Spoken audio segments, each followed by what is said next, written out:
Discovering टट। Chapter शुरू होता है किंग टुटनकमुन यानी टट से, जो इजिप्ट का एक बहुत यंग फेरो था। वो सिर्फ टीनेज एज में किंग बना और 19 साल की उम्र में मर गया। उसकी डेथ का रीज़न एक बड़ा मिस्ट्री था। लोगों को लगता था क्या उसका मर्डर हुआ, क्या एक्सीडेंट हुआ या कोई जेनेटिक डिजीज़ थी। इस मिस्ट्री को सॉल्व करने के लिए मॉडर्न साइंस यूज़ की गई।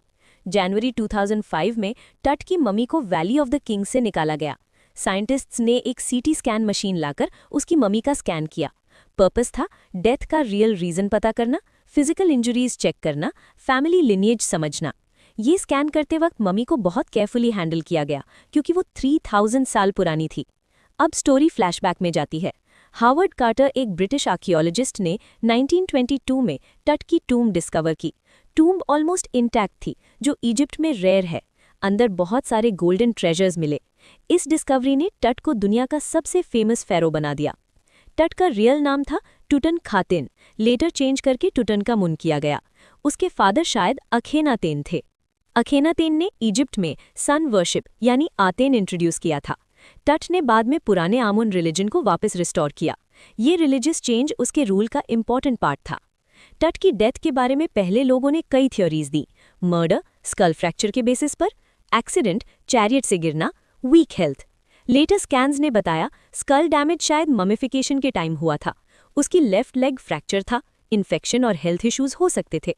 मतलब death natural illness plus injury combination हो सकती है। टट की मम्मी पे एक्सरेज और बाद में सीटी स्कैन्स किए गए।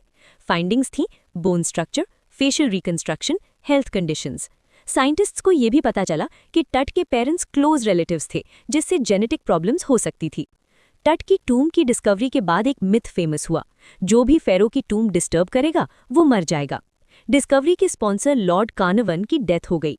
लोगों ने इसे फेरोज कर्स कहा, लेकिन साइंटिस्ट्स कहते हैं ये सिर्फ कोइंसिडेंस था। साइंटिफिक एक्सप्लेनेशन है इन्फेक्शन या हेल्थ इश्यूज। स्कैन के वक्त मम्मी को सैंडस्टॉर्म से बचाया गया। मशीन टेम्परेरी फेल भी हुई।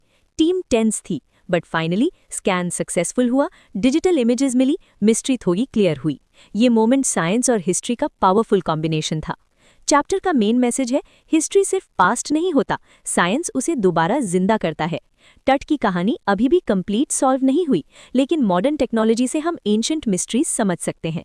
इसीलिए टाइटल है द सागा कंटिन्यूज, यानी टट की कहानी अभी भी चल रही है।